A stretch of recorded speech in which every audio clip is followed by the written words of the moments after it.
Bonjour à toutes et à tous et permettez-moi d'abord de vous remercier d'avoir répondu présente et présent à notre conférence débat, les débats du jeudi organisés par le comité parité et diversité de 2M. Aujourd'hui, nous avons décidé de jeter la lumière une nouvelle fois sur la représentation des femmes dans la fiction. Une forme d'expression qui regorge de stéréotypes négatifs féminins et de représentations dépréciatives qui se glissent de manière insidieuse et inconsciente dans le contenu télévisuel et cinématographique. Des efforts sont certes fournis pour véhiculer une image améliorative des femmes, notamment en présentant des rôles modèles, mais cela ne suffit malheureusement pas et le chemin est encore très long. Afin d'en parler davantage, nous avons le plaisir d'avoir avec nous un joli parterre d'expertes et d'experts. Comme dit notre ami Jama' Goul Hassan, nous parlons toutes les langues sont permises sauf la langue de bois. Mesdames Aziza El Ayouni et Lamia Belmalek nous font l'honneur d'animer le débat. Merci.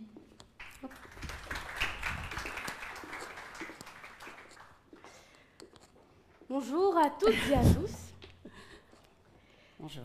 Si l'atteinte de l'image de la femme dans les médias est une réalité indéniable, elle reste d'autant plus palpable dans la fiction marocaine. En effet, c'est un produit destiné à un public plus large et qui surtout façonne de manière significative son rapport à la condition féminine.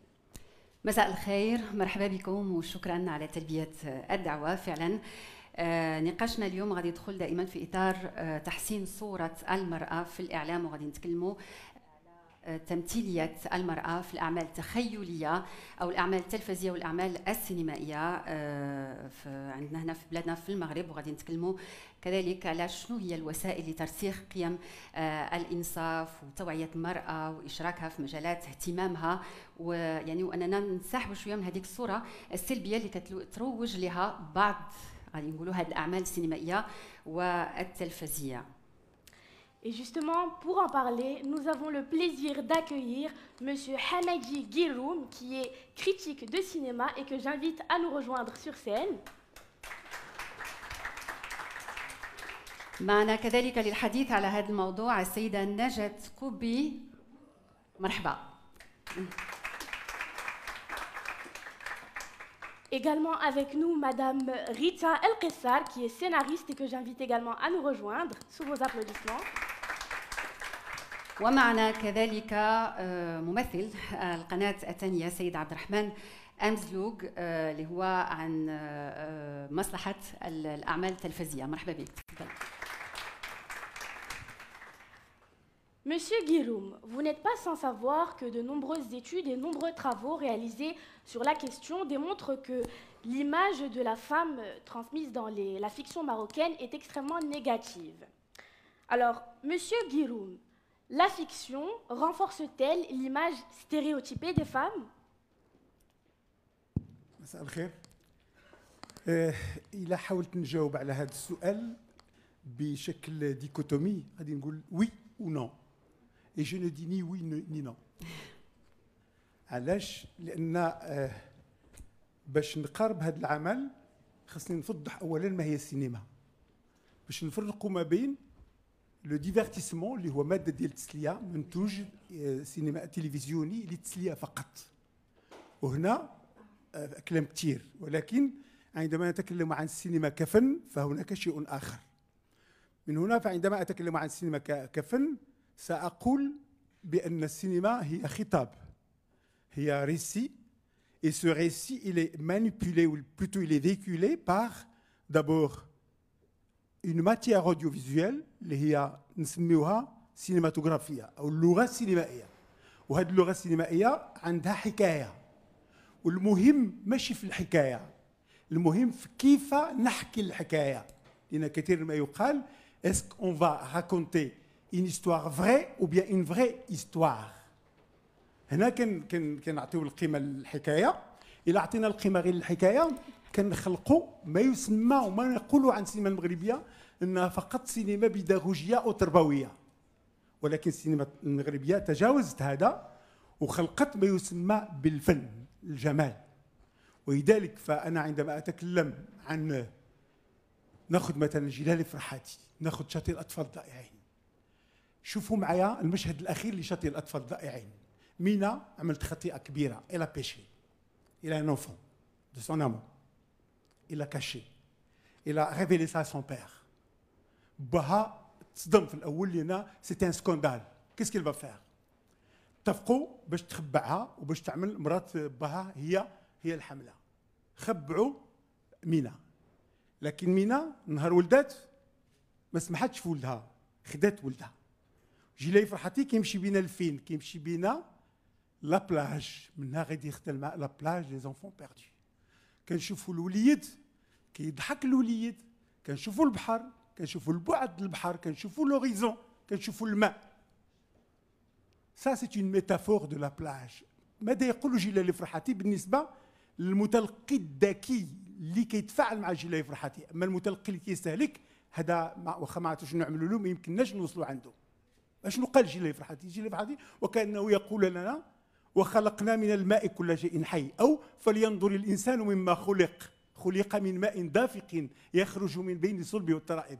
من هنا يصبح هذا الماء الذي خلق هذا الطفل تجاوز ما يسمى بالعادات والتقاليد والشرعيات والميثولوجيات، ورجعنا إلى أصل الإنسان الذي أعطى هذا الطفل الذي هو أمامنا، ومن حقه أن يحيا، ومن حق منا أن تفتخر به وأن يبتسم لنا. من هنا عندما نخرج نحن جميعا، الفيلم كله خبى هذا الشيء على الدوار، على القبيله، لانها كتنتشو، غادي تقتلو، غادي تموت بالاخلاق. شفنا كيشوف الحلاق، كيشوف كل شيء، كيشوف. il y a un regard partout là on passe, il y a un regard. ولكن nous comme spectateurs on est devenu quoi? On est devenu complices. On voulait aider Mina. Le son du train qui passait à chaque moment, on voulait que toujours il passait des trains pour que les gens n'entendent pas Mina en train de naître, d'avoir de la vie au monde. Et cette vie a le droit de vivre. هذا هو النوع الفيلم. إذن بالنسبة للجلالي مشى بعيد. ناخذ نموذج آخر اللي هو تو سامبلومون الزين اللي فيك. يعني المغاربة تقسموا جوج ومشاو حتى للبرلمان باش يتحكموا على الزين اللي فيك. مي سي كوا الزين اللي فيك؟ الناس فهموا كما قلت لكم، كما اتفقنا الآن، أن هناك قصة وهناك الطريقة التي نحكي بها القصة. الناس فهموا القصة فقط، البارل دو كلكم كتعرفوا. بينما نبيل عيوش اختار خطاب جديد. il a écrit une écriture qui prône, qui donne de l'importance tout simplement à l'esthétique de la laideur. Voilà, on est laid quelque part, mais on ne le voit pas. Moi, je vous le montre. Vous étiez touchés. Eh ben, c'est vous, c'est nous. Il ne faut pas fuir ça. C'est nous. Donc, الناس اللي فهموا الفيلم ديال نبيل عيوش احترموه وقالوا mais c'est un militant, c'est quelqu'un qui a donné une image magnifique à la femme. C'est une image positive. Il est en nous cette image. Il faut qu'on la dénonce. Il ne faut pas seulement la raconter, il faut la dénoncer. وبالتالي إما نقبلوها ولا نرفضوها. ولكن الفريق الآخر اللي ما عرفش أن بين نبيل عيوش والمجتمع كاين الفن. il y a le beau. بحال القضيه ديال الكرسي ديال الله ومع افلاطون. الناس الكرسي ديال الله هو الكرسي ديال الله، الكرسي الثاني الواقعي هو النجار. ولكن celui qui a créé la chaise, je sais pas, ناخذ Van Gogh, la chaise de Van Gogh ou bien les souliers de Van Gogh, ce n'est plus la chaise, ce n'est plus, c'est un univers de Van Gogh. Donc ce qu'a créé Nabil Ayouch, c'est un autre univers du monde, c'est Marrakech et c'est le Maroc tout entier. لهذا فأظن أن المسألة الموجودة الآن كاينة فين؟ كاينة في خاصنا نسولوا المخرج فين موقع السينما ديالو. Et j'ai essayé de chercher un petit peu quelque part, j'ai trouvé que le cinéma, c'est une discipline qui se place entre l'art et la philosophie. Il faut traverser l'art, il faut se mouiller à travers l'art. Il faut voir une vision du monde. Et il n'y a que la philosophie qui donne cette vision du monde pour pouvoir approcher l'homme, l'être humain. Donc, من هنا هذا النموذج تاع المخرج هو اللي خصنا نتكلموا عليه، لانه هو اللي يعطينا هذه الصوره. لكن نموذج اخر باقي لنا. شكون هو؟ سي لوي كو ريسوا لو بروبليم دو لا ريسبسيون. لان الا ما كوناش هذا السيد اللي كيتلقى وهذا السيد اللي كيتلقى في المدرسه وفي الجامع وفي البيت وفي الجمعيات، ما يمكنناش فعلا نحتفي بصوره المراه مهما قالت الصحافه. تقول الكليشي سي توجور لو كليشي، لولا سابيل توجور لولا، elle fume. Marie, c'est toujours Marie, لان دايره نقاب وغادي تولي مسيحيه ولا مؤمنه، ولكن هاد لي كليشي اللي هما الموزعين ما خصهمش يكونوا. انا نحكي لك واحد الحكايه بسيطه باش نختم، باقي عندي شويه الوقت شويه. Mais vous savez très bien l'histoire de Galgamech, le mythe de Galgamech. Le mythe de Galgamech, c'est quoi? C'est tout simplement, Galgamech a entendu parler de quelqu'un qui s'appelle Enkidu. Il est dans la forêt. مشى باش يقبطو ما قبطوش. لقى واحد الحيلة. اشنو هي الحيلة؟ il faut lui trouver une femme. Et si vous lisez Galgamech, غادي تكونوا كلكم مسحورين بالGalgamech. Cette femme, c'est quoi? Cette femme, ils l'ont parfumée, ils l'ont laissée dans la forêt, et puis Galgamech a senti du parfum. Il commence à s'approcher. Et en s'approchant, il s'est familiarisé. On se familiarisé, il a fait l'amour. Et en faisant l'amour, il s'est tombé dans le piège. Et on l'a rattrapé, il est devenu humain. Et c'est à ce moment-là que le plus ancien métier a été créé. Une femme qu'on paie. Donc, qu'est-ce qu'il y a de tabou, quelque chose de scandale comme ça? Mais Galgamech reste toujours une épopée qui nous donne quand même une façon de voir le monde. Avec le cinéma, on peut tout dire, tout parler, tout montrer, mais à condition de passer par l'art et de s'inspirer de la philosophie pour faire vivre des personnages et pour faire vivre surtout le beau. Merci beaucoup سي حمادي قروم. alors pour résumer ونقول اشنو فهمنا من المداخله الشيقه ديالك. انت تكلمتي على السينما على اساس انها يعني وسيله باش كنمرروا رساله اللي كتعدى هذه الاشياء هذه اللي تنتكلموا عليها اليوم، واللي كتخاطب الفكر ديال الانسان وتتخاطب الجماليه ديال الانسان في ابهى يعني الصور ديالو. لكن الواقع هو مختلف شيئا ما. اليوم تنتكلموا على تلفزيون، تنتكلموا على نسب مشاهده. وهنا فين غادي تجي المداخله الثانيه ديال السيده نجاة قبي. يعني هنا غنبعدوا شويه على هذا البعد الفكري الجميل جدا والفلسفي ديال السينما، وغنتكلموا على التلفزيون، وغنتكلموا كذلك على واش ضروري استعمال هذه الصور النمطيه اللي حنا يعني كلنا كنتناقشوا باش نحاولوا يعني بين قوسين نحاربوها. هذه الصوره النمطيه ديال المراه اللي ما تتعجب حتى شي واحد، واللي كلنا كنحاولوا اننا نحسنوها سواء في الاعلام، في الاعمال التخيليه، تلفزيون، سينما ايتترا. دونك واش ضروري استعمال هذه الصور النمطيه باش تكون عندنا نسب مشاهده اللي هي عاليه؟ Très bien, merci. Donc, est-ce que les clichés sont vendeurs? Moi, je voulais vous commencer par vous parler d'une peur en règle générale, c'est-à-dire surtout quand je dois faire ce genre d'exercice, c'est la peur de vous ennuyer, c'est-à-dire que vous soyez en train de penser à quelque chose et que vous zappiez. Et quelque part, c'est un peu la même angoisse qu'ont mes clients, les diffuseurs. Ils ont un peu peur que vous ennuyiez. Sauf que eux, c'est pas une angoisse, c'est une angoisse monétaire. C'est-à-dire que non seulement c'est pas très agréable pour eux que vous zappiez, mais en plus ça leur coûte de l'argent quand vous zappez. Donc, du coup, jusqu'où on est prêt à aller? C'est-à-dire, est-ce qu'on est prêt à présenter au public ce qu'il a exactement envie d'entendre, quitte au passage à écorner légèrement l'image de la femme? Donc, encore une fois, je veux pas vous ennuyer, je veux pas que vous zappiez. Donc, je vais faire une petite minute de définition, de chiffres, et après, on passe vraiment à des choses beaucoup plus sympathiques. Donc, d'abord, ce que c'est qu'un cliché. Un cliché, c'est soit une image négative ou trop souvent à utiliser sur une personne ou un groupe de personnes ou un objet. Et on va se faire un peu plaisir, on va se dire quand même qu'au Maroc, l'adoption de la Charte nationale pour l'amélioration de l'image de la femme dans les médias en 2005, suivie de la déclaration de Rabat sur l'égalité entre les hommes et les femmes journalistes au Maghreb, montre bien la nécessité d'agir pour corriger les dérapages. Sauf qu'il est important aussi de souligner que le Maroc est le seul pays au Maghreb dans le pays arabe à disposer d'une telle charte, dénonçant une représentation stéréotypée et réductrice de la femme dans les médias. Alors, c'est quoi les stéréotypes? C'est la femme traditionnelle, la femme manipulée, superficielle, victime, femme-objet. Donc, en fait, ce que j'aimerais, c'est que si on peut, enfin, je ne sais pas si c'est possible, mais j'aimerais bien faire un petit tour de salle et voir quels sont pour vous les stéréotypes et les clichés qu'on retrouve le plus souvent dans la fiction marocaine. C'est quoi ce qui vous parle tout de suite? Alors, il y a des gros stéréotypes, et puis il y en a des beaucoup plus subtils qui passent de manière beaucoup plus insigneuse et qui font autant de dégâts. Donc, je ne sais pas si on peut, avoir une participation pour que je me sente moins seule du coup. Bien sûr, est-ce que le public souhaite intervenir الصور النمطية اللي كتلاحظوها دائما هكا في الأعمال التخيلية في التلفزيون et cinéma. Il y a la mère castratrice. Oui, monsieur.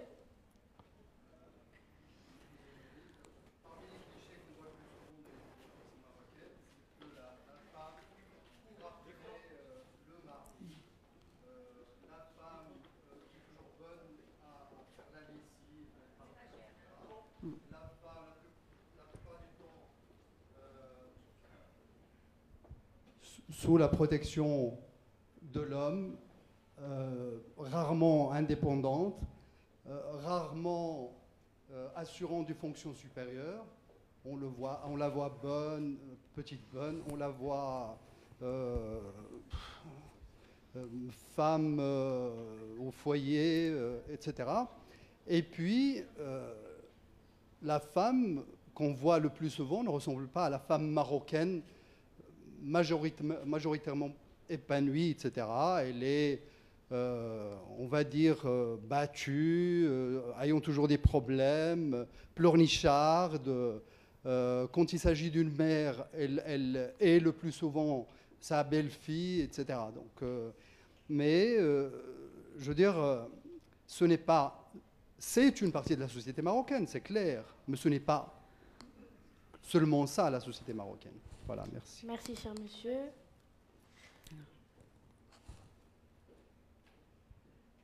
Concernant la femme chef d'entreprise, souvent on représente la femme patronne. C'est une femme qui a hérité une usine de son père ou de son mari et jamais on la voit réussir toute seule.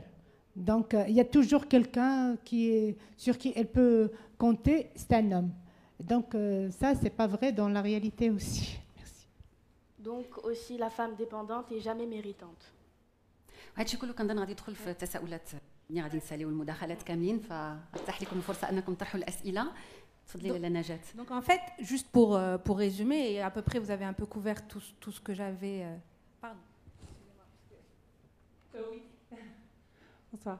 J'ajouterais plus généralement, la femme est toujours en relation avec l'homme. Ça rejoint ce que disait monsieur et puis la dame. C'est-à-dire qu'on n'envisage jamais le personnage féminin comme ayant des motivations propres, autonomes.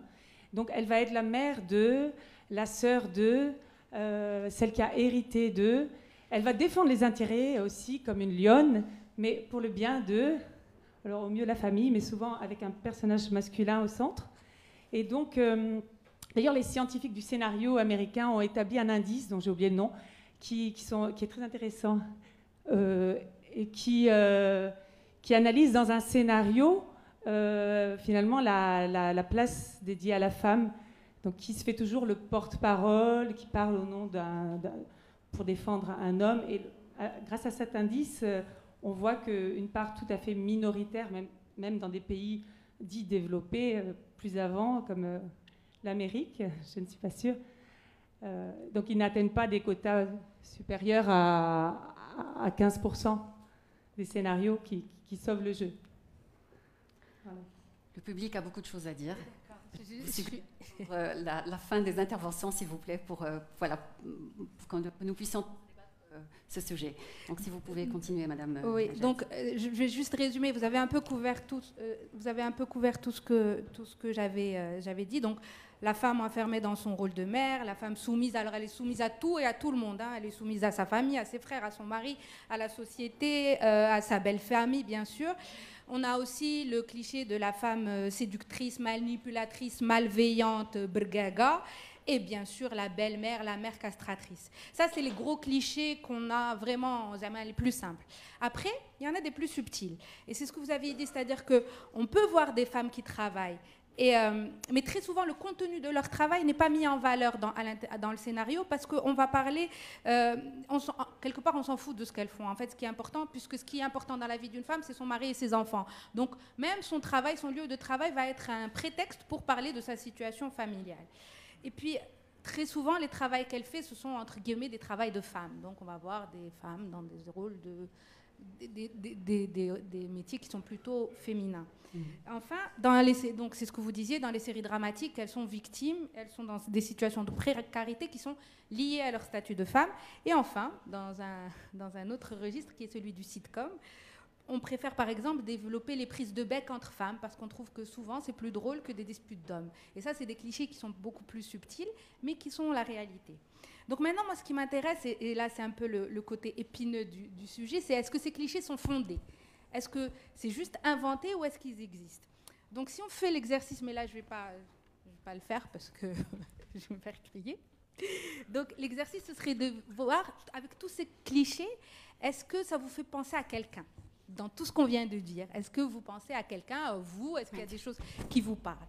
Et si on est un peu honnête, on peut se dire que ces clichés peuvent être fondés. Ils ne sont pas fondés tout le temps, ils ne sont pas fondés avec tout le monde, mais ils peuvent être fondés. Et là, ça devient dangereux, parce que qu'est-ce qui permet le cliché ? Il permet l'identification d'une grande partie du public. Et qui dit identification, dit adhésion. Et qui dit adhésion, dit succès. Et donc, c'est le cliché, alors on va le résumer comme ça, mais c'est un peu le chemin le plus court vers le succès. Donc, pour étayer ces affirmations, je ferai comme mon collègue, je voudrais prendre des succès indiscutables dans le cinéma marocain. Et c'est pour ça que je me dirige vers le cinéma marocain, parce que du coup, ces succès sont vraiment indiscutables. Et je vais prendre... Et ces 3 succès reposent sur des clichés féminins assumés. Donc on a, bien sûr, À la recherche du mari de ma femme, on a Kidnissa, et on a Elle est diabétique hypertendue et elle ne veut pas crever. Donc les trois longs métrages, je pense qu'on peut être tous d'accord pour dire que ce sont vraiment des succès. Alors, et ils reposent tous sur des stéréotypes féminins très forts. Les femmes manipulatrices, conspiratrices, séductrices, matérialistes, la belle-mère acariâtre, on a tout dans les films. Et quand on lit les interviews des réalisateurs ou des scénaristes, ils affirment tous que leur objectif était justement de combattre les clichés. Et donc, en utilisant le cliché, on peut, selon eux, le dénoncer. Donc, c'est ça. Là, je voudrais revenir sur un point dont je n'ai pas parlé, c'est celui des films clichés qui sont basés sur des clichés, mais qui ne sont pas à destination du public marocain et qui sont à destination d'un public étranger. Là, le ressort, ce n'est pas l'identification, mais surtout l'idée de fantasme, c'est-à-dire comment on nous fantasme à l'étranger, et on sert à un public étranger son fantasme en appuyant légèrement, en forçant légèrement le trait. Donc, pour conclure cette idée de clichés fondés ou infondés, je dirais simplement que les médias ne peuvent pas créer. Ils ne peuvent pas créer des clichés, des stéréotypes. Par contre, ils peuvent largement les renforcer. Donc, après avoir fait cet état des lieux, une question s'impose. Quel est le rôle du producteur ? Quel est notre rôle à nous ? Et quel est le rôle du diffuseur, de la télévision ? Est-ce que c'est faire de l'audience et donc renforcer le sentiment d'identification et donc appuyer sur cette idée de cliché ? Ou bien sensibiliser, être ascensionnel et faire passer des messages qui permettraient à des générations futures de se sortir de ce carcan de clichés. Et est-ce que ces 2 missions sont contradictoires ? Alors j'ai une bonne et une mauvaise nouvelle. La bonne nouvelle, c'est qu'effectivement, ces 2 missions ne sont pas contradictoires. On peut faire de l'audience et sensibiliser le public. La mauvaise nouvelle, c'est qu'on est obligé de passer par le cliché pour y arriver. Il n'y a pas d'autre solution. Enfin, selon moi et avec la modeste expérience que j'ai. Pour être plus clair, l'idée est qu'il est important de recourir au cliché pour le combattre, car sinon on théorise et on devient abstrait.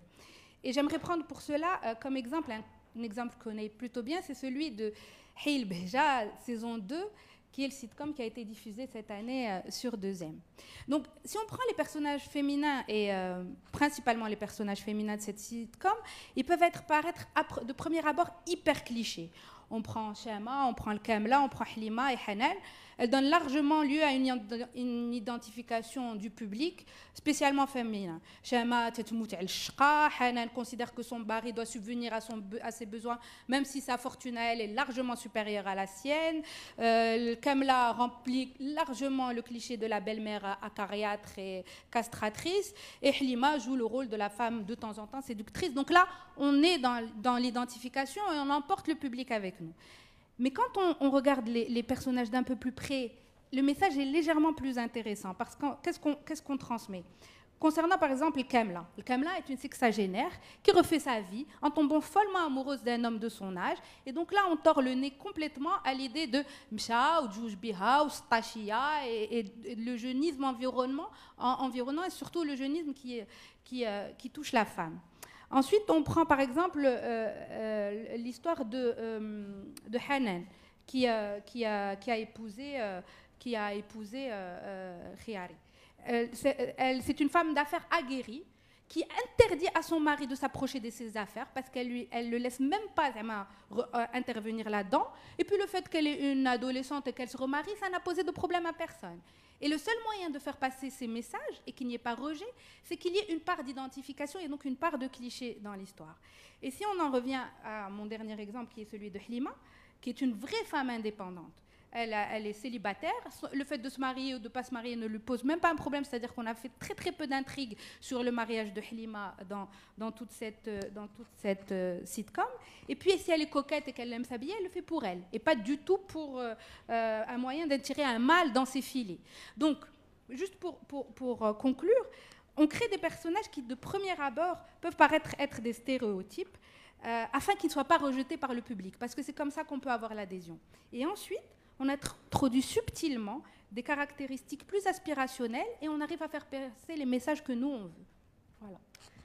Bien, alors, les clichés sont le chemin le plus court vers le succès. Pour reprendre vos termes, Madame El Khoubi, merci beaucoup. Vous êtes très pertinemment revenue sur l'aspect pécuniaire des clichés en nous affirmant que les stéréotypes, qu'ils soient subtils ou non, fondés ou non, font bel et bien vendre. Alors, force est de constater que les inconvénients de la logique marchande se répercutent de manière générale sur la fiction. Alors, Madame El-Qassar, dans un climat où les intérêts financiers ne sont pas à négliger, peut-on parler de l'avènement de la fiction engagée? Alors déjà, toute fiction est engagée. Donc en fait, moi, j'ai entendu ce que mes deux collègues ont dit, et en fait, je suis un peu un mélange des deux. Je dirais que toute fiction est engagée parce que quand on est auteur, et là, il n'y aura pas de dichotomie cinéma-télé, parce qu'on est dans l'ère du storytelling, et il y a Internet au milieu qui est en train un petit peu de brouiller toutes les pistes. Si on pose un regard sur le monde, on s'engage à le poser. La question est, on s'engage à quoi ? Donc toute fiction est nécessairement engagée. Tout film est politique, toute série, même la plus anodine, même la petite sitcom est engagée parce qu'elle engage le regard de quelqu'un. Et c'est là où on parle de vision du monde. On différencie un grand auteur d'un médiocre réalisateur ou scénariste à la portée de sa vision, ce qu'il apporte. Une même histoire racontée 100 fois. Et c'est là où je reviens au cliché. Et moi, je ne vais pas parler de cliché, je vais commencer d'abord à différencier le stéréotype de l'archétype. Le stéréotype est induit par la société, par les médias. Le stéréotype doit être combattu, entre guillemets. Il est nécessaire. Il est nécessaire quand il est archétype. L'archétype est induit par l'inconscient collectif, ce qui veut dire qu'on déconstruit l'archétype pour le construire. Donc oui, sans cliché, on ne peut pas vendre, parce que les archétypes nous construisent depuis à peu près 2000 ans. C'est-à-dire que les personnages qu'on est en train de raconter, de la mère à la femme, c'est Électre et c'est Phèdre. La dramaturgie antique a fondé l'archétype qu'on est en train aujourd'hui en fiction marocaine de raconter. Donc qu'on le veuille ou non, on est porteur du mémoire collectif. Donc on ne fera rien sans archétype. Toute la question est, qu'est-ce qu'on fait de cet archétype ? On déconstruit l'archétype pour le construire, encore et encore en cycle perpétuel, c'est ce qu'on appelle être moderne. On ne peut pas dire qu'un archétype est bon ou mauvais, il est. Il est nécessaire, il est fondateur, et c'est ce qui construit la civilisation. Sans archétype, pas d'identification. Sans identification, pas de représentation. Or, la représentation, c'est ce qui différencie concrètement l'homme de l'animal. Et moi aussi, je vais faire ma petite histoire. on semblerait dater le début de la civilisation à l'embaumement et aux peintures rupestres. C'est-à-dire qu'à partir du moment où l'homme a eu la nécessité et le besoin de se raconter et donc de se représenter, il a eu le besoin de se penser. Et c'est là où je reviens à ce que M. Garoum disait, même en écrivant de la série télé, on ne peut pas penser le monde et écrire le monde sans philosophie. D'où la nécessité de parler d'archétypes induits par l'inconscient collectif, qui est en fait celui de Jung, où on construit perpétuellement et déconstruit perpétuellement. Et alors, monétaire ou pas monétaire, ça c'est une grande question, mais moi, mon travail de scénariste, c'est de me déconstruire moi-même en permanence, déjà, parce que je suis toujours le sujet de ce que j'écris. Je ne peux que me projeter. En tant que femme, et même en tant qu'homme, si j'écris un personnage masculin, je vais me projeter, je vais me transposer. Alors c'est rigolo parce que la première série que j'ai écrite, je l'ai écrite avec Najet, c'est Salon Charazet. C'est l'histoire d'une brillante étudiante en droit qui n'a pas d'autre choix que de faire le ménage dans un salon de coiffure et qui se retrouve obligée de supporter tous les clichés des femmes et qui elle-même, en tant que femme, n'arrive pas à se rapprocher de sa féminité, ne comprend pas pourquoi on met du vernis. Et l'idée, c'était justement de sortir de cette dichotomie femme intelligente égale femme qui se néglige, femme jolie, mignonne égale femme superficielle. La dernière sitcom, enfin non d'ailleurs, série que j'ai écrite, c'est Zaima. C'est l'histoire d'une femme répudiée avant la Moudawana, stérile, qui vient de la campagne et qui est une militante politique. L'idée, c'est qu'on avait une Roubiya dans le sens pur du terme, c'est-à-dire une femme qui est attachée à sa terre, pas une Roubiya li kadjaouk. C'est une femme attachée à sa terre avec une culture ancestrale, celle de la terre, qui allait devenir leader d'un parti politique et secrétaire général d'un parti politique. Donc c'était ça l'histoire. Et ce qui est rigolo, c'est qu'au milieu, il y a eu Knzaf Doha, qui est une sitcom où c'est une femme moderne qui se retrouve avec toute sa modernité et ses clichés de modernité, qui débarque à la campagne, qui se retrouve à assumer tous les clichés de la campagne, et on se rend compte finalement qu'entre la campagnarde et la femme moderne, il n'y a pas grand-chose qui les différencie. Elles ont les mêmes peurs, elles ont la même société castratrice, elles sont victimes finalement du même phallocratisme.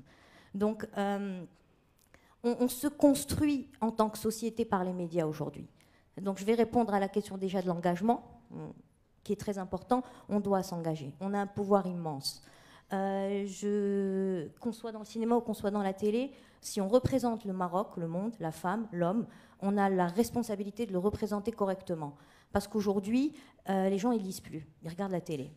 Donc la responsabilité qui va de l'État au scénariste est terrible. Ça veut dire que non seulement on ne doit pas véhiculer des clichés, dans le sens où on ne doit pas perpétuer encore et encore les mêmes erreurs, mais en plus de ça, on doit construire la société de demain. Et pour moi, on ne peut pas faire de télé si on n'a pas cette conscience-là. Et on ne pourra pas toucher les gens. Donc je ne sais pas comment on fait pour vendre une bonne série, quel est le secret. J'ai écrit des séries qui ont très bien marché, d'autres qui ont été des catastrophes. Et au final, je les ai toujours écrites avec le même amour. Pour mes personnages ou pour mon histoire. Je ne sais pas s'il y a un truc qui fait ou à quel moment ça vend ou ça vend pas. Tout ce que je sais, c'est qu'à un moment, la télé se pense. Et l'éthique, et c'est ce que le comité parité et diversité, la philosophie, c'est l'éthique. Si on ne pense pas le média, la télé, la place de la femme, on ne évoluera pas en tant que société. Donc on n'est pas plus que de parler de la place de la femme dans la fiction. En parlant de la place de la femme dans la fiction, on parle de la femme dans la société, parce qu'il y a un effet de mimétisme, parce que les gens vont regarder. Plein de fois, j'ai entendu dire, le cinéma, ça reste, mais la télé, ça part. Ce qu'on fait, c'est du consommable. C'est faux, on marque l'inconscient. Aujourd'hui, on parle de la Fatima, il y a 20 ans. On marque les inconscients, même avec la plus petite bêtise, une goutte d'eau dans la mer, on marque les inconscients. Donc on a une responsabilité. Quand on est scénariste, quand on est réalisateur ou quand on est producteur, c'est quelque chose dont on pourra pas. Monétairement, la question est très simple. Pour moi, le niveau de la série aux États-Unis est monté le jour où des scénaristes ont pris le pouvoir. Donc, je ne prêche pas pour ma paroisse, un petit peu quand même, mais c'est vrai. C'est-à-dire qu'à partir du moment où les scénaristes sont devenus producteurs et les producteurs sont devenus scénaristes, à partir du moment où on a pensé en termes d'industrie, parce que c'est là où je reviens à l'argent, on est une industrie, on ne peut rien y faire. C'est-à-dire que je dois écrire pour des moyens de manière à ce que ça passe et que ça passe bien. Un showrunner. C'est ça qu'on n'a pas encore. Pas parce qu'il n'y en a pas, on est mauvais. Il n'y en a pas parce qu'on est une industrie en devenir. On dit beaucoup de mal de nos télés, de nos auteurs, de nos acteurs, de nos scénarios, mais en réalité, on est juste en train de créer quelque chose ensemble et il faut le faire dans la bienveillance. Est-ce que j'ai encore un truc à dire? Oui. Je pense qu'on ne peut pas... Enfin, on est sans langue de bois. Je pense qu'il faut qu'on qu'on arrête de penser trop aux femmes. Je veux dire, le problème de la femme, c'est le problème de l'homme. La femme est une mère, elle transmet à l'homme. Donc aujourd'hui, le problème est global. Le communautarisme peut devenir aussi dangereux. À trop penser la femme, on finit par la mettre dans un coin. On ne peut plus penser la femme en dichotomie par rapport à l'homme. Il faut qu'on pense à l'individu. Et l'individu, il est père aussi. Voilà. Merci. ميرسي بوكو سيدة ريتا القصار. حسينا من خلالك بهذاك لو كونفلي اللي تعيش فيه الانسان اللي تيبغي يبدع ويخلق ويساهم في يعني ان الركب ديال المجتمع ديالو يمشي للقدام والحفاظ على الاسس ديال الاشياء، جماليات السينما، سينما المؤلف، الدور ديالها الاول، ولكن خصنا نبيعوا كذلك ياك، وكيخص لا تلفزيون حتى هي تمشى. فانتم كتحاولوا تلقاو التوازن ما بين هذا وذاك. المسؤوليه اكيد هي كبيره بزاف، مسؤوليه ماشي غير ديالكم بوحدكم، هي مسؤوليه كذلك المسؤولين على البث، منهم حنا القناه الثانيه. سي عبد الرحمن امزلوك، حنا كقناه تناضم راسي معك، شنو هي مسؤوليتنا في حتى في فرض هاد غادي نقولوا هاد الرقابه، هاد لافي، هاد لا فيجيلونس، بانه هاد الافكار اللي بغيناها هي اللي تكون اليوم سائده في المجتمع ديالنا، باش ان ما تفلتش شي فكره هكذا ولا هكذا. شنو هي مسؤوليتنا حنا كقناه؟ La responsabilité des chaînes de télévision en général, elle est double, surtout pour le modèle économique local. La chaîne de télévision est à la fois producteur et diffuseur. Mais avant de parler de la responsabilité, j'ai l'impression à chaque fois qu'on aborde ce sujet de l'image de la femme, on est très critique par rapport à ce qu'on fait déjà. Alors que moi, je vois qu'il y a une évolution très importante depuis qu'on a commencé à produire de la fiction marocaine à la télévision. On n'a pas une longue histoire de la production fiction. Il y a 20 ans qu'on a lancé la production de téléfilms puis des séries. À l'époque, on avait 2 réalisatrices seulement, les 2 Farida Bliazid au cinéma et Farida Bourqiya à la télévision. Aujourd'hui, on a plus d'une vingtaine de réalisatrices. On a un métier de scénariste qui se féminise de plus en plus. Ça nous a apporté un regard frais, un regard, une sensibilité de l'écriture, plus de maîtrise peut-être même dans les profils psychologiques des personnages. On a aussi la femme est présente, d'ailleurs il suffit de regarder les génériques, elle est présente partout, les métiers techniques de production. Pour moi c'est une évolution parce que quand on se rappelle des débuts de la télévision au Maroc, au temps de la télé en noir et blanc, les hommes, ce sont les hommes qui jouaient même les personnages féminins. Il n'y avait pas beaucoup de femmes sur scène. On n'avait pas beaucoup de femmes qui faisaient, c'était mal vu par la société qu'une femme monte sur scène ou fasse le théâtre. En plus de ça, en regardant maintenant, au bout de 20 ans, parce qu'on a commencé la fiction en fin 1999, le catalogue des productions de deuxième, la femme est très présente comme sujet, dans tous genres confondus, téléfilms, que ce soit des comédies, drames, policiers, patrimoniales, etc. On a fait pratiquement toute la thématique qui concerne la situation de la femme. On a beaucoup de diversité, on a beaucoup évolué aussi. Pour parler des clichés, stéréotypes, la plupart des intervenants et même le public, ils partent de leur expérience personnelle, de ce qu'ils voient. Mais malheureusement, on n'a pas beaucoup d'études qui se font sur les contenus télévisuels et cinéma au Maroc.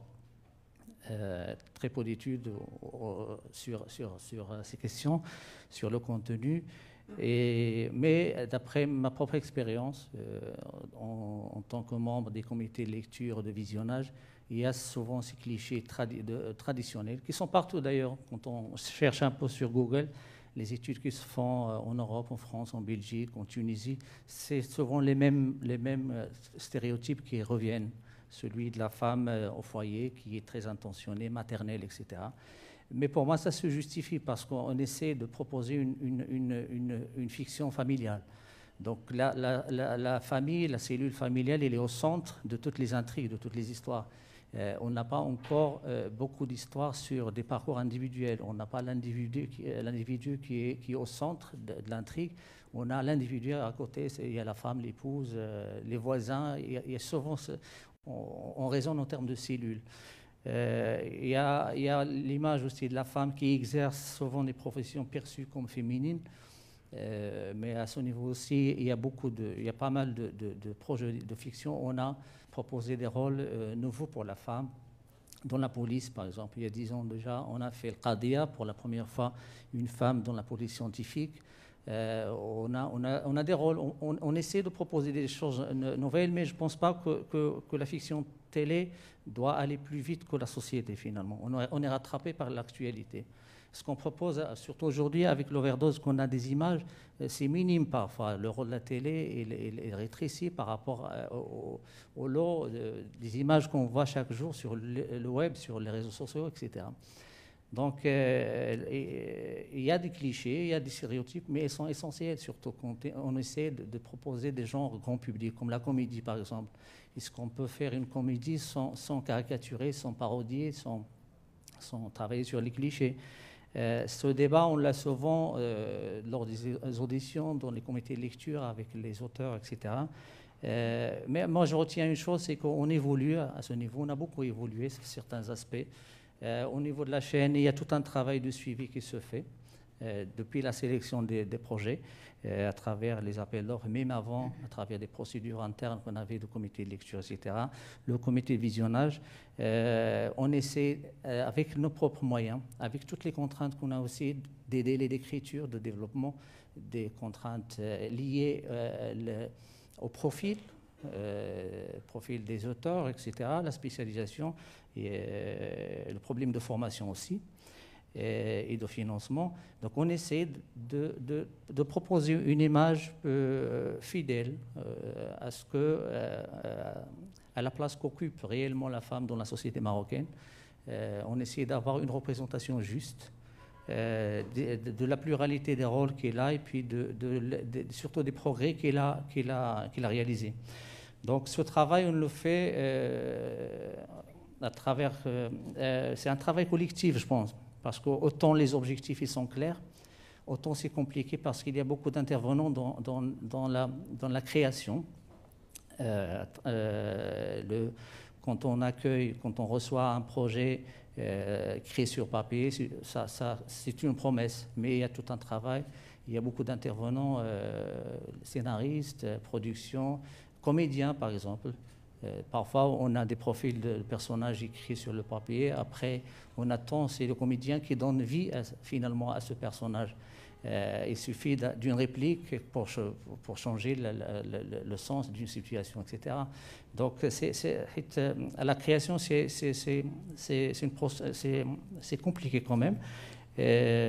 Donc, on essaie à notre niveau de combattre les clichés pendant la lecture, pendant le visionnage. Les représentations réductrices. Et puis, on essaie quand on est en discussion avec les porteurs de projets, on essaie de promouvoir les valeurs de parité, des modèles de femmes émancipées, etc. Et de temps en temps, bousculer les idées, certaines idées, et les faire évoluer. Mais comme j'ai dit, on ne peut pas aller plus vite que l'évolution que connaît la société marocaine. Voilà. Donc, les discussions qu'on a souvent avec les gens qui fabriquent le contenu, quelque part, nous, on a un travail d'accompagnateur, de suivi, c'est comment concilier entre tout le travail de contrôle qui se fait à notre niveau. Il y a aussi un contrôle externe, celui de la HACA, et à l'autocensure aussi. Comment concilier entre tous ces contrôles et la marge de liberté qu'on doit laisser quand même aux auteurs pour apporter un point de vue sur la société, un point de vue critique, parce qu'on en a besoin. Comment concilier entre les contraintes de genre, que ce soit comédie, policier ou autre, et le fait de veiller à ne pas véhiculer, à ne pas renforcer ces stéréotypes. Comment raconter des histoires réalistes, parce que les Marocains, ils adorent tout ce qui est réel. Quand on s'éloigne de tout ce qui est réalité sociale, les gens zappent, c'est comme ça. On peut proposer dans les salles de cinéma Star Wars et à côté une comédie de Farkous, les gens vont aller voir la comédie de Farkous, c'est tout. Ça n'a rien de philosophique ni d'artistique, c'est comme ça. C'est le marché. Donc, comment concilier entre ça, entre trouver le bon équilibre, l'équilibre aussi dans le traitement des personnages féminins par rapport aux personnages masculins, parce que pendant ces années, on a vu qu'à chaque fois qu'on essaie de traiter une histoire avec un personnage féminin, souvent ce sont les hommes qui sont la source de tous les problèmes. Donc, sur 30 épisodes, tu peux avoir une nana, une femme, qui essaie de s'en sortir. Et à côté, il n'y a que des hommes qui créent des problèmes. Pour moi, ce n'est pas la bonne formule, finalement, parce que la femme, comme l'homme, ce sont des êtres complexes. Il s'agit de montrer cette complexité. On n'est ni ange, ni démon. On est complexe, donc il faut montrer cette complexité avec finesse. Avec vraisemblance aussi, et avec beaucoup de nuances. Voilà. Merci, cher monsieur Hamziloug, qui conclut donc ces interventions. Vous êtes revenu sur la responsabilité double de la chaîne 2M. Vous nous avez dit donc qu'il y avait tout un travail qui se faisait en amont, notamment avec le comité lecture et visionnage, qu'il y avait malheureusement certains problèmes de moyens, notamment qui venaient obstruer et freiner le processus malgré les objectifs et la volonté de la chaîne. Merci encore. Et bien évidemment, que seraient les débats du jeudi sans son public et ses questions? Donc nous allons passer à la session questions-réponses. Et voilà. Et juste pour revenir rapidement sur ces interventions qui étaient très riches et complémentaires de nos intervenants et اللي كان فيها وجهات نظر هكذا مختلفة من فكر من يعني دور السامي ديال السينما وديال الإبداع من les contraintes de la télévision et de la production من ناحية يعني نسب المشاهدة كذلك الدور ديال الكتاب والمؤلفين اللي هو ماشي سهل حسينا به من خلال المداخلة ديالك لأنه كاين ان انجاجمون كاين هناك التزام وكاين فكره اللي بغا يوصلها المبدع والمؤلف وكاين لا كونترانت كما قلنا ديال الاودينس وكاين كذلك الدور ديال المنابر البث منهم قنوات تلفزيونيه بحال قناه دوزان دونك فوالا المجال مفتوح للاسئله استاذ سليم الشيخ. D'abord, merci aux intervenants pour la qualité du débat qui est engagé. C'est un sujet qui est complexe. J'ai juste 3 remarques complémentaires, si vous permettez. Et je vais commencer par la dernière intervention de M. Hamziloug qui disait que la télévision ne doit pas aller plus vite que la société. Et je cite cette phrase pour dire que je suis totalement en désaccord avec cette remarque. Et que... Mais ce n'est... J'interviens en tant que simple personne présente et non pas par ma position hiérarchique. Donc tout le monde a le droit d'avoir un avis. Pourquoi je ne suis pas d'accord? Parce que je vais commencer par un exemple. On a tous grandi avec des séries télévisées américaines notamment, puisque le genre sitcom est un genre qui est très américain. Et on a grandi par exemple avec Cosby Show. Cosby Show qui était diffusé sur 2M même, je crois, quand on était gamin. Cosby Show avait lieu à peu près au début des années 80, je pense. À cette époque-là, il n'y avait pas de famille noire avec un père instruit, une mère qui est gynécologue, je me souviens, et les enfants à l'université. Ce n'était pas une représentation de la société américaine, en tout cas afro-américaine, telle qu'elle existait à l'époque. Donc c'était un point de vue de cette série sur ce que devait être la société américaine. Peut-être que s'il n'y avait pas Cosby Show dans les années 80, il n'y aurait pas Obama dans les années 2000. Peut-être. C'est une possibilité. Je ne l'affirme pas, ce n'est pas scientifique. Mais je pense que la télévision, bien sûr, c'est un miroir, mais moi je dis toujours, c'est un miroir qui doit être vertueux, qui doit donner une image de la société telle qu'on aimerait qu'elle soit. Et dans ce qu'on aimerait qu'elle soit, évidemment, il y a une position. Et la position de 2M, elle est connue. Elle doit être portée par ces programmes. C'est une position d'une société égalitaire, moderniste, tournée vers l'avenir, etc. Donc, il n'y a pas de miroir. Il y a un miroir avec un point de vue. Donc, ça, c'est le premier point.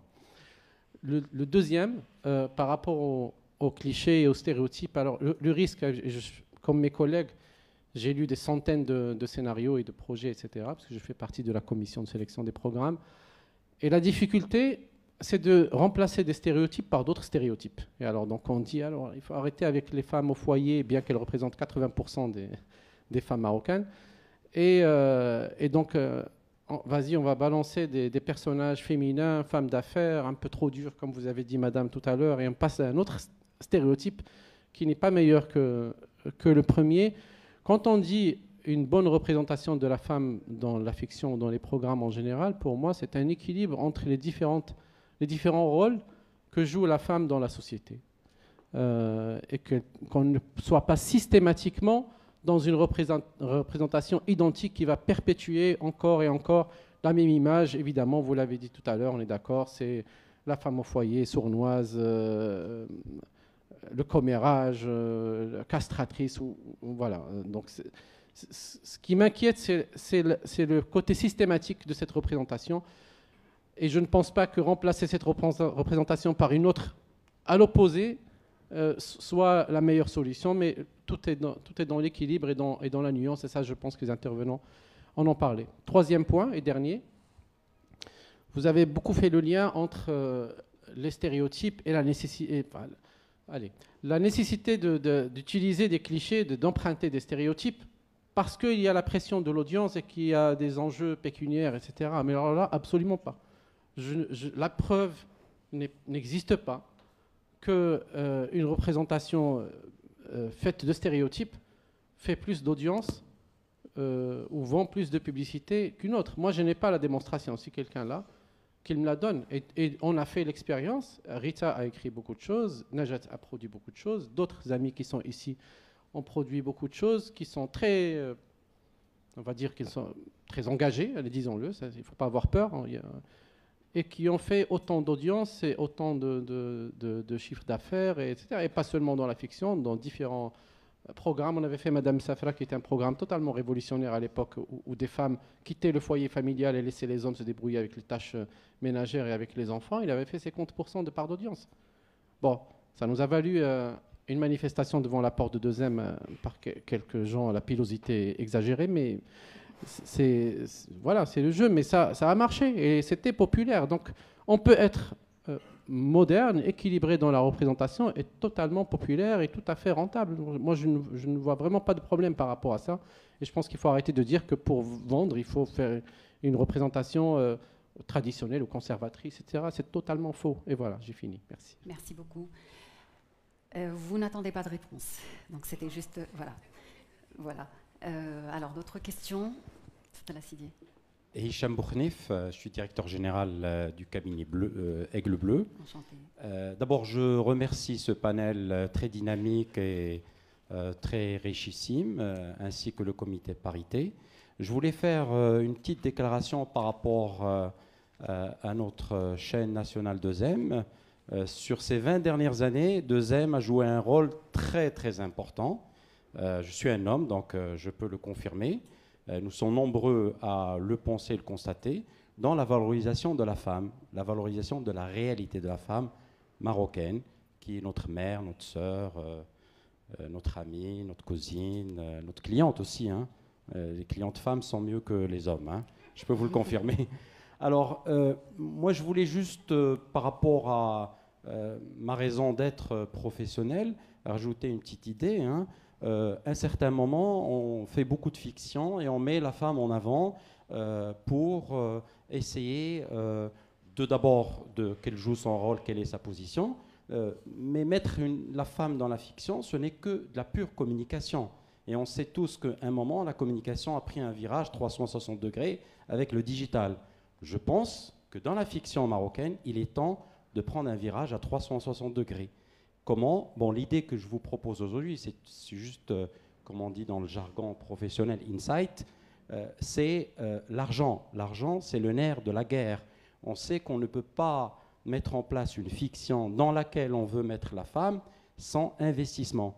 Donc je pense qu'aujourd'hui, il est temps de mettre en place des stratégies d'influence, de lobbying auprès des investisseurs dans la fiction, comme ça se fait dans les pays assez développés et matures, afin de faire passer tous les messages et les objectifs qu'on a envie de faire par rapport à la femme qu'on respecte beaucoup. Voilà, c'est une proposition que je fais. Merci beaucoup.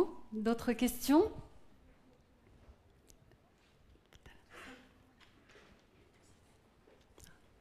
اولا شكرا على هذه الندوه اللي نظمتها القناه الثانيه، لانه هي مؤشر على انه كيبان المسؤولين ديال القناه هو انه الدراماتولوجيا المغربيه والريبريزونطاسيون دو لا فام في الفيكسيون راه خالقه مشكل.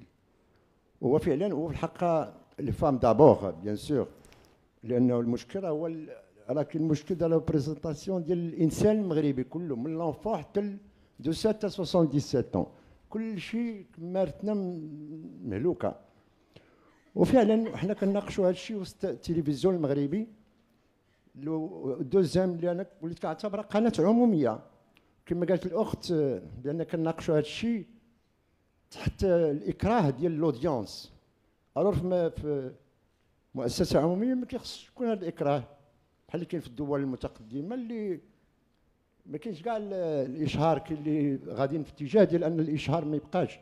بار كونتر حنا الله غالب الا ما كانش الكليشي هو اللي غيدبر علينا.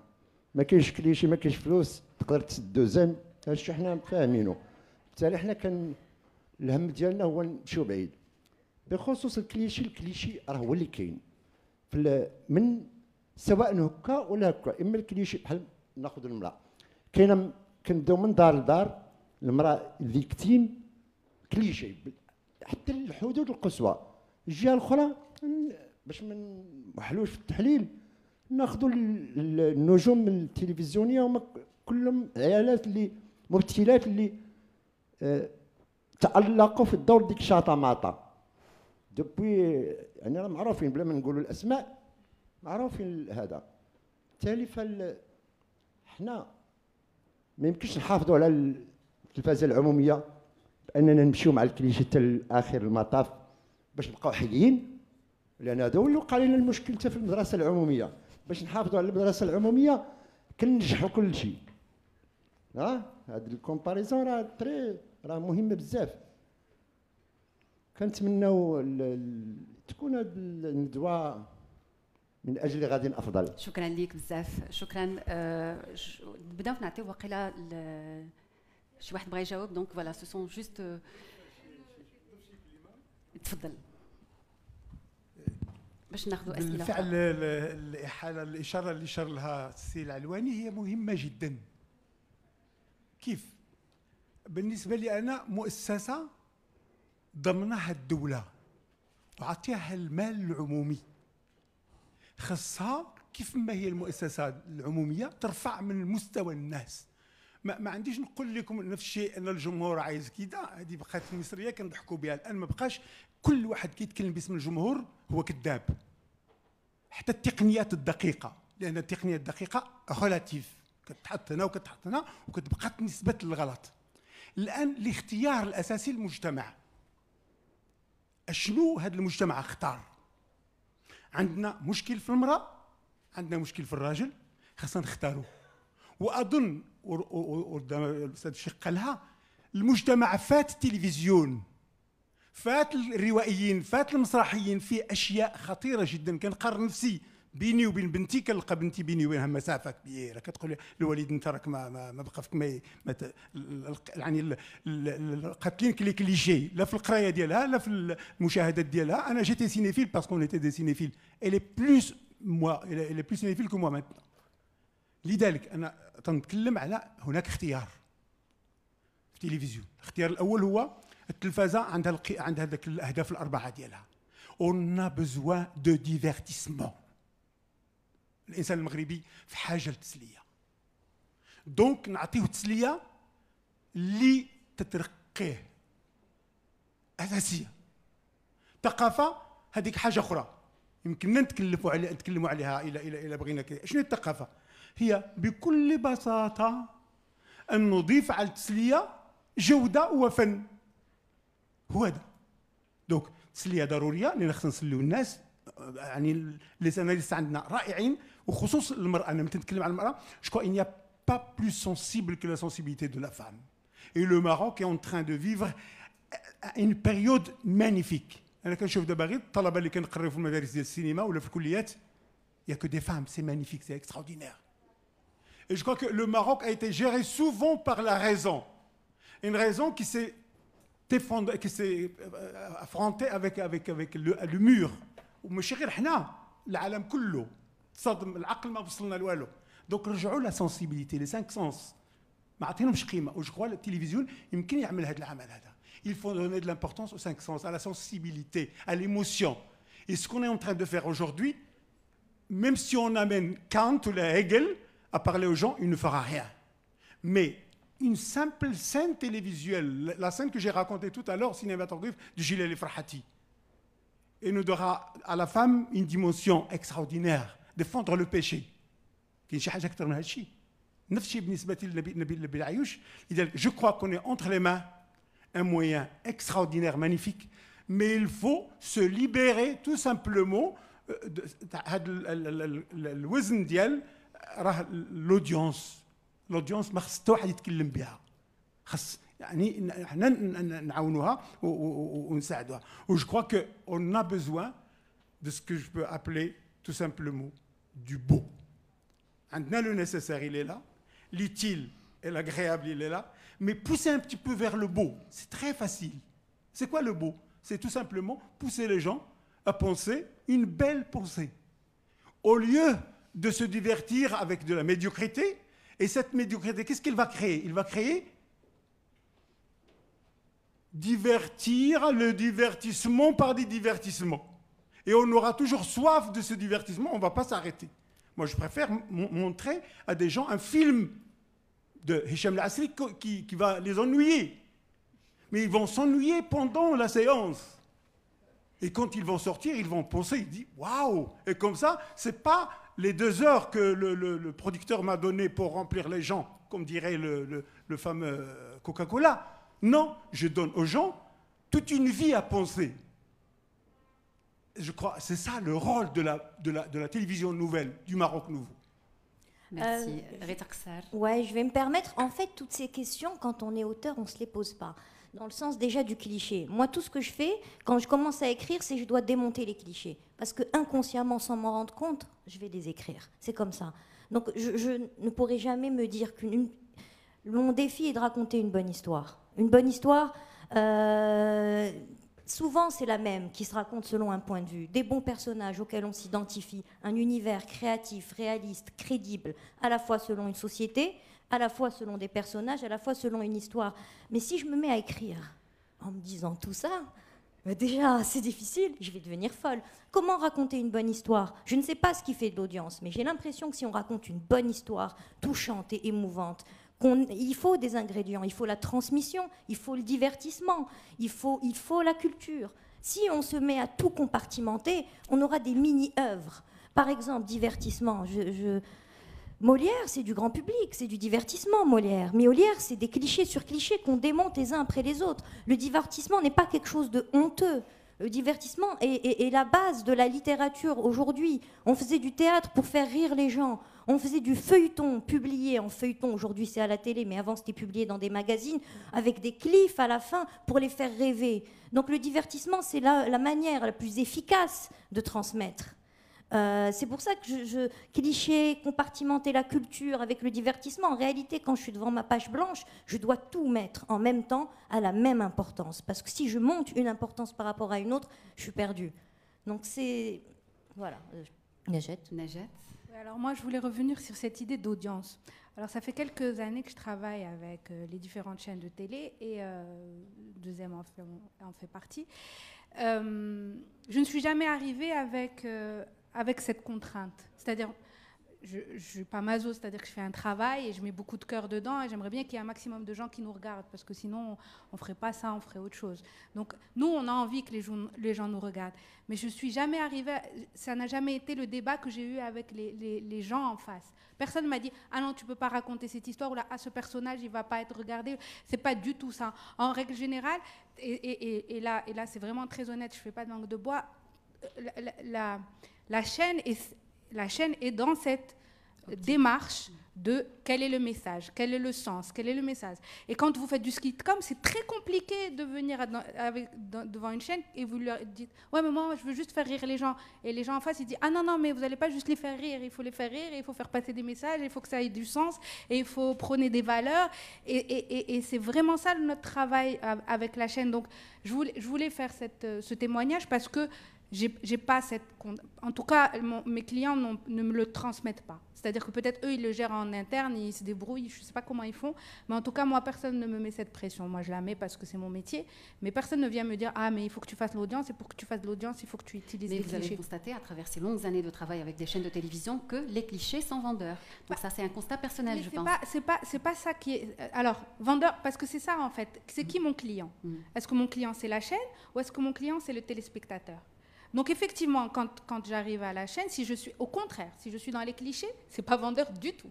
Si je viens avec une idée de genre, je vais vous développer une femme battue, ou je vais vous développer, je vais victimiser mes personnages, je passe pas du tout. Donc c'est pas, mon client, ce client-là n'est pas du tout dans le cliché. La seule chose que je ressens, je vous dis, on a besoin. Alors le lien que j'ai fait, parce que il a été un peu raccourci, c'est entre le cliché et l'identification. Le public a besoin de se voir à la télé. Et si vous êtes trop loin de leur réalité, c'est très compliqué pour eux de s'identifier. Il faut être un petit peu loin, pas trop loin, parce que sinon ils vous rejettent. C'est vraiment ça l'idée. Très bien, merci beaucoup Najat Roubi. Il y a d'autres questions, Yak? Il y a Madame Nedia qui attend depuis tout à l'heure. Bonjour, merci Deuxième. Ravie d'être aujourd'hui présente sur un débat aussi intéressant, sur lequel je travaille réellement depuis quelques années.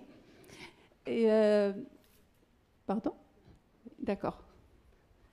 C'est mieux comme ça. Bonjour tout le monde.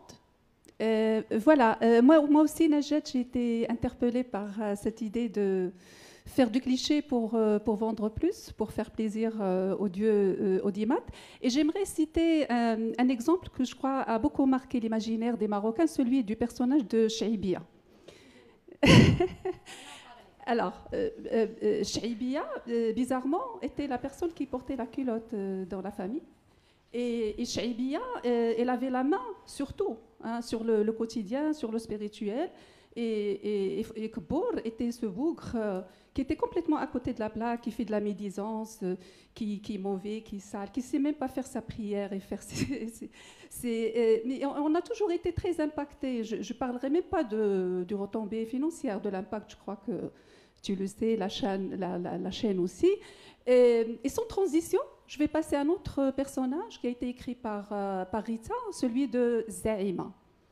Donc on a eu notre Borgen, on a essayé d'avoir notre Borgen national, sachant que le Borgen danois, il a réussi à passer au-delà d'aller partir séduire de l'audience et des spectateurs en Europe. Partout, il n'y a pas que Arte qui l'a passé, il y a beaucoup de chaînes. Et je crois que même une chaîne américaine l'a acheté. Moi, Zaïma, j'ai regardé, j'ai suivi, c'est mon job aussi, de suivre un petit peu la représentation qu'on fait de la femme dans nos médias. J'ai trouvé notre Borgen national un petit peu trop en masse, et c'est un peu l'idée. Je ne sais pas si M. Salim Chéré est toujours là. Quand on veut prendre le contre-pied de la représentation de la femme, quand on veut passer de la jawaka, de la femme domestique, de la femme objet, de la femme faible, on donne un autre... on fait du 180 degrés en allant faire des personnages qui sont peut-être trop, voilà. La Maryam Zaïmi était la Zaïma, mais un petit peu over. C'est-à-dire que comme nos femmes politiques, un peu à l'image de nos femmes politiques, qu'il faut qu'ils fassent toujours un petit peu trop pour s'imposer sur la scène politique. Je ne sais pas si ça a été écrit comme ça, ou si ça s'est passé à travers l'écran comme ça, mais en tout cas, moi, Zaïma, c'est l'image qu'il m'a renvoyée, c'était un petit peu trop dans le je suis trop forte, je suis trop voilà, engagée. Je suis trop rêche, trop engagée, trop... Mais le personnage n'était pas dans la finesse pour être dans la séduction. Voilà, Alors, je vais merci répondre beaucoup. à ça parce que c'est pas la même société. Vous avez dit vous-même, elle ressemblait aux femmes politiques de ce pays. Voilà, elle ressemblait aux femmes politiques de ce pays. Il aurait fallu quoi? Que je m'adapte à une société suédoise? Non, alors, dans la réalité, elle était... Alors non, elle n'a pas été écrite comme ça. Dans le sens où on n'allait plus sur une... Jodie Foster dans Le silence des agneaux, à savoir très très fragile, mais avec une grande force intérieure et tout en subtilité. Ça, c'est l'imaginaire. Il y a l'imaginaire et après, il y a tout le flux derrière. Et le flux derrière, c'est une succession de visions qui s'ajoutent. Ce qui fait que le personnage de Zaïma est une femme qui doit être forte. Elle est dans un milieu machiste. Elle est dans un milieu où on ne lui laisse pas sa place. Elle n'a pas fait assez d'études. Elle est Robiya. Elle travaille dans une pépinière. Elle est obligée de s'imposer. À savoir, à certains moments, est-ce qu'une femme, dans un milieu politique et dans une circonstance pareille, ne doit pas faire preuve d'agressivité? Et là, je ne parle pas de clichés. Je parle vraiment de caractérisation propre du personnage. Supposons une femme avec aussi peu d'atouts, dans un milieu aussi machiste. Je ne sais pas si elle va la jouer tout en subtilité. Et c'est là où mon double problème en tant qu'auteur. J'avais la référence Borgen. J'avais envie d'aller vers une femme qui était à la fois forte et fragile. Parce que je ne porte pas l'idée qu'une femme doive imiter un homme pour être son égal, au contraire. Mais par contre, je suis dans une situation. Cette situation, c'est le milieu de la politique au Maroc, avec les quotas, avec le pourquoi on fait passer une femme plutôt qu'une autre. Et là, par contre, ça commence à devenir compliqué de composer un personnage. Et je pourrais parler des heures, des angoisses pour le créer. Mais je comprends votre question. Mais là, la femme ne peut pas être autre chose que ça. C'est le pays. Vous voyez, Nabila Mounib, nous l'avons rencontrée. Elle n'était pas notre exemple pour Zaïma. Mais à un moment, on lui a posé la question. Et elle a répondu, comment faire autrement dans un monde pareil? Comment faire autrement pour s'imposer quand on a autant d'hommes qui vous voient comme une créature fragile? Et cette question que vous posez, c'est la question qu'il faut poser aux femmes aussi. Quand on est dans certains milieux, on fait comment? Merci beaucoup, Rita Qessar. Alors, une autre question. Très bien. Attends le micro. Je suis contente d'avoir le micro après ce que vous venez de dire, parce que, je me présente, je suis Ilham Bouriki, j'ai fait une thèse en 2007 sur le cinéma marocain, et un des axes fondamentaux de ma thèse était l'image de la femme dans le cinéma marocain, et le cinéma marocain, mais la fiction marocaine de manière générale. Cette question, pour pouvoir répondre à cette question, j'avais posé des questions justement à des cinéastes marocains et à tout producteur de fiction, producteur et aussi cinéaste, c'est-à-dire réalisateur, mais aussi auteur et écrivain et scénariste. Et j'avais développé un modèle que j'avais appelé le modèle de la polyphonie de représentation.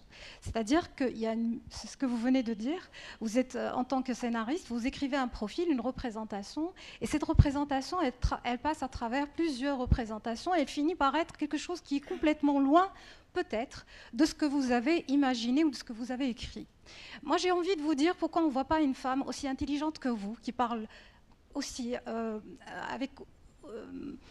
aussi brillamment que vous et avec cette aisance que vous avez et cette facilité de communiquer, une femme qu'on voit moderne, une femme aussi brillante que vous à la télé ou au cinéma.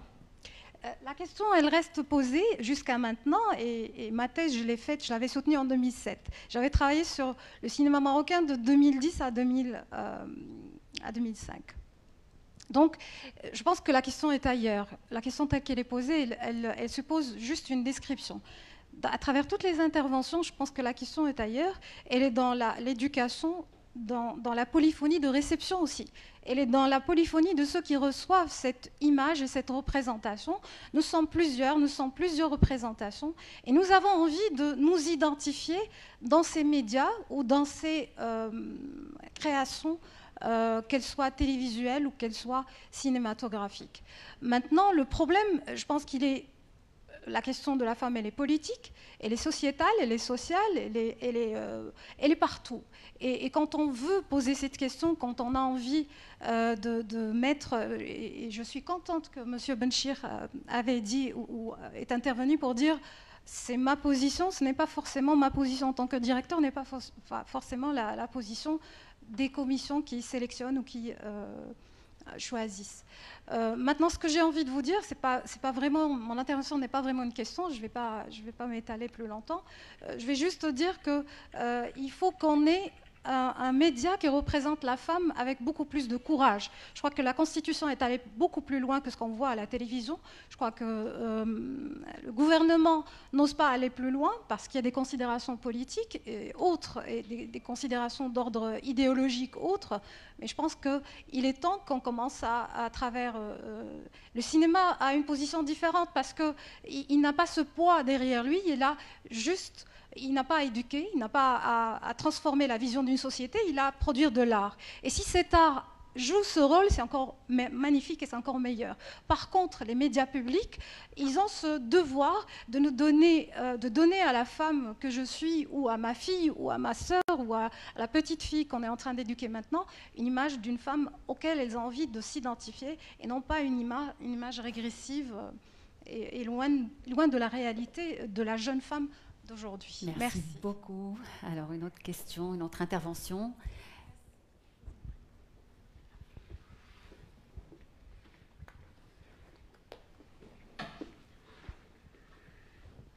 Merci beaucoup. Fedoua Bouzouba, je suis avocate. Pardon. Voilà, en fait, mon intervention, ce n'est pas une question, c'est un commentaire. C'est par rapport à la représentation de la femme à la télé, au cinéma.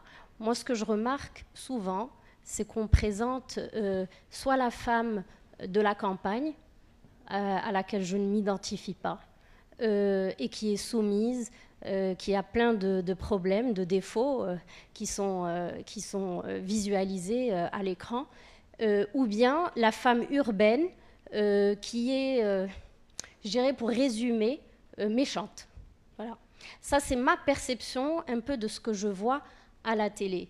Ce que je trouve dommage, c'est qu'il manque le côté rêve. On ne nous fait pas rêver. Quand on regarde des films ou des séries, on n'a pas un rôle modèle, justement, de la femme sophistiquée, une femme heureuse, une femme joyeuse, bienveillante. Voilà, moi, je trouve que ça manque. Et aussi, j'ai eu l'occasion de grandir dans un milieu militant pour les droits de l'homme, pour les droits de la femme. Et j'ai eu plaisir à travailler avec Rita Al-Qessar, justement pour l'idée de son scénario, de sa série Zaïma, et ça m'a donné beaucoup d'espoir.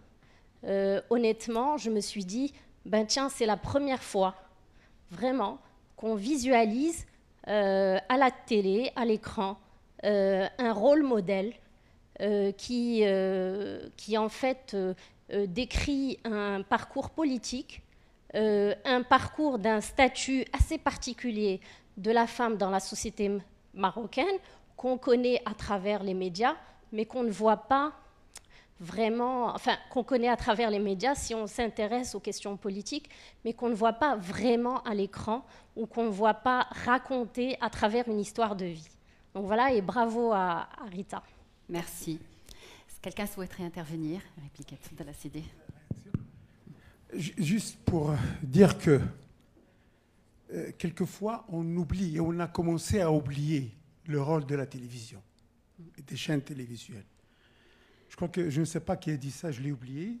La télévision, c'est la culture de ceux qui n'ont pas de culture. إلا خليناهم كلاهم الخلا. Donc التلفزة ثقافة من لا ثقافة له. هنا السؤال الأساسي هو شنو بغينا نعملوا بالتلفزيون كمشروع ثقافي.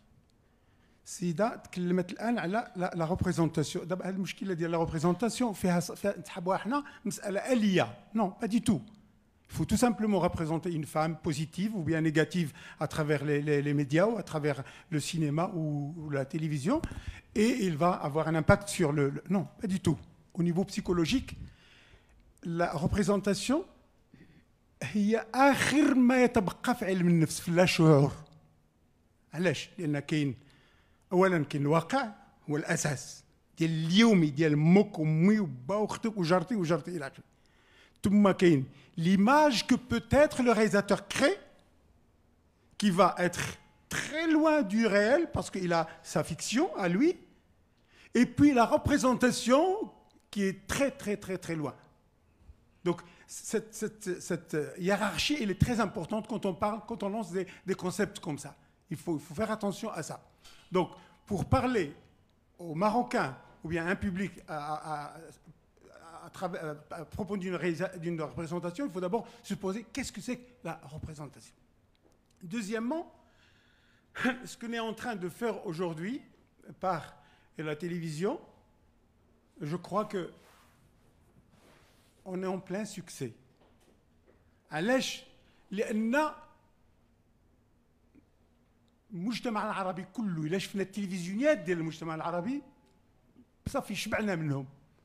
دوك تبقى القناة الثانية والقناة الأولى كذلك يعني مشيوفة. يعني الناس كيشاهدوها كثير كثير كثير وكتصبح كمرجع. المشكل فين كاين؟ كاين في الرابط الاجتماعي، لو ليان سوسيال دون سوسيتي ماروكان اللي فيها الشلح والعربي والمراه والخنثى والراجل، كل هذا الشيء كله خصنا نخدموا ليه. هذا راه خصو اون ارمادا د العسكر باز ليكم كيفاش كتخدموا. خصو البسيكولوج، البسيكياتر، لو سوسيولوج، خصو هندسه. دابا انا كنقري في واحد المؤسسه فيها الهندسه الثقافيه، وتمنيت ان الطلبه ديالي يدخلوا لها. شنو الهندسه الثقافيه؟ هي هندسه المخاخ. المخاخ تتهندسوا منين؟ من l'imaginaire. Vous êtes en train, madame, de citer qu'est-ce que l'imaginaire. Donc, tous les réalisateurs écrivent à travers leur imaginaire, leur choc, leurs rêves, leur frustration. Et les gens qui reçoivent de la même chose. نشوفوا انا نفس الفيلم، ولكن انا تفكرت القرصه اللي قرصتني امي، مرات با كواتني من هاد الشيء. Et c'est comme ça qu'on réagit. On voit un seul film, mais on crée avec je ne sais pas combien de films. Je crois que حنا الآن في هذه القناة التي نحترمها كثيرا والتي نعتبرها فعلا ما زالت محطة ضوء مهمة جدا. Il faut être conscient de ça et d'urgence. المشكل هو l'urgence. Merci beaucoup. C'est Gromi. Les dernières interventions, les dernières questions. Madame, s'il vous plaît. Bonjour, je suis Hakima Alba, psychanalyste et galeriste. Et j'ai commis quelques livres collectifs pour l'égalité entre hommes et femmes, notamment Femmes et religion, et Les hommes défendent l'égalité en héritage. C'est ma manière de dire que nous sommes tous des êtres humains, qu'il n'y a pas des sujets qui peuvent être traités qu'au masculin ou qu'au féminin, mais une pensée qui appartient à l'humain, des thèmes qui appartiennent à l'humain. Et ce qui me fait réagir, c'est votre question de sensibilité féminine que je rejette. La sensibilité, elle est humaine. Et cette histoire de représentation, de clichés, de toutes ces choses me gêne beaucoup. Parce que moi, j'irai vers le point et l'angle de vue à partir duquel on parle. Et c'est ce processus de pensée égalitaire qui va donner la liberté et qui va enclencher des représentations qui sont positives par rapport à l'égalité des êtres humains. Si on pouvait travailler, ça serait sur le langage, par exemple. Lacan disait que l'inconscient est structuré comme le langage. Je n'irai pas développer tout cela, mais c'est pour dire que le langage qu'on utilise signifie ce que l'on pense. Et on ne va pas violer ni éduquer à travers la télévision, ni quoi que ce soit. On va ouvrir des questions, des perspectives, plein de choses. Donc, la liberté du créateur et de la créatrice est la plus importante, et par rapport à cette manière, cette capacité de penser l'égalité. Mais on a beau montrer des femmes dans des rôles d'hommes, des choses comme ça, ça ne va rien changer à la société. Mais ce qui va changer peut-être, c'est de poser les bonnes questions, d'être dans cette dynamique de l'égalité. C'est plus une dynamique, un processus. Merci. Merci beaucoup. Une dernière intervention. Je voulais juste répondre, je vais vous embêter. qui est très important. On est en train de parler, tout Je ça. vais clore avec vous, laquelle Je vais très très vite. C'est que le créateur, c'est généralement une femme ou un homme en pyjama devant une page blanche et face à ses angoisses.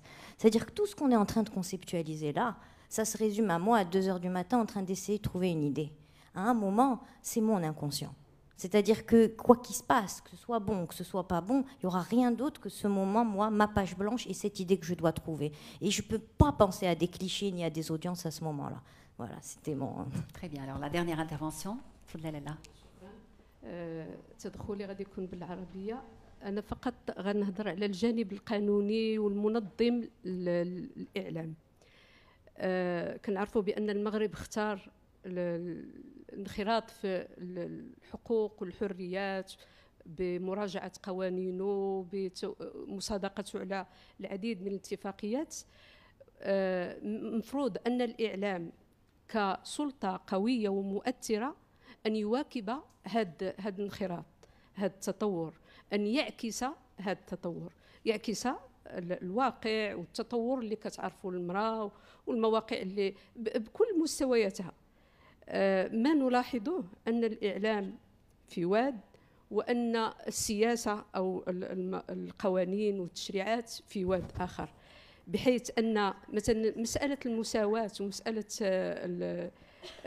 الصورة النمطية هي الغالبة على أغلب البرامج، خاصة البرامج الموجهة للنساء، كلها تركز على الطبخ، على التجميل، على الأناقة، على كل هذا بمعنى أن النساء هذا هو الدور ديالهم، إعادة إنتاج هذه الصورة، بحيث أن المرأة كأنها رسمت لها دائرة لا يمكن، غير معنية بالسياسة، غير معنية بالاقتصاد. إذن إلى أي حد يمكن مثلا ناخذ نموذج دوزام، إلى أي حد تكون مواكبة. أنا أحيي هذه اللجنة وعملها وفكرتها أساسا مهمة جدا، ولكن الإعلام قوي كما كيقولوا سيف ذو حدين، يمكن يعطي الصورة ويرفع من مستوى الوعي، ويمكن يعيد إنتاج ذاك الوعي ويرجع المجتمع إلى الخلف. هذه ملاحظتي. شكرا لك بزاف. غادي نختموها بالتعقيب ديالك سيدة خديجة بوجنوي على المداخلة ديال السيدة. إلا كان ممكن لو ميكرو عافاك. Merci. Effectivement, c'est pour répondre à Madame, et les médias ont une grosse responsabilité. On l'a bien compris à 2M. La preuve, Comité Parité Diversité de 2M qui porte ces valeurs, une charte valorisation de l'image de la femme, des débats, l'image de la femme dans la publicité, l'image de la femme dans la fiction, un trophée Tilila qui a été conçu pour sensibiliser et pousser les annonceurs et les agences à aller vers des spots publicitaires plus valorisants. D'ailleurs, le gagnant de la première édition est parmi nous, puisqu'il est investi par cette cause également. Vous faites bien de rappeler qu'au Maroc, effectivement, il y a des droits, il y a d'énormes avancées qui ont été faites. Pour ne pas citer juste la Constitution de 2011, à travers son article 19, qui consacre une égalité parfaite entre les femmes et les hommes. La volonté gouvernementale, toutes les conventions internationales qui ont été ratifiées par le Maroc. Donc notre responsabilité est énorme comme médias. Et je voudrais juste compléter ce qu'a dit monsieur, je crois qu'il est parti. Il y a tout à l'heure c'est toi Abdelrahman, tu as parlé de la ACA en tant que régulateur. Nous sommes dans l'autorégulation, parce qu'il y a la régulation et il y a l'autorégulation. C'est une prise de conscience, c'est une volonté de la part de 2M. Et pour ceux qui ne le savent pas, 2M, effectivement, est une chaîne publique qui vit à 95% par la recette publicitaire. Donc vraiment, il y a une réelle volonté pour combattre tout ce qui est cliché et stéréotype pour une société égalitaire et paritaire. Et je vais laisser mesdames conclure. Voilà, merci beaucoup. Shukran lekoum bzaf ala al-hudour. Ce fut plus qu'un simple débat sur la représentation des femmes dans la fiction, mais plus un débat d'idées, peut-être un débat. Et il faudra peut-être organiser des rendez-vous comme ça assez souvent. Et ça ne peut que nous rassurer quant à l'avenir de la télévision et du cinéma au Maroc. Merci beaucoup. Merci d'avoir répondu à notre invitation. Shukran lekoum.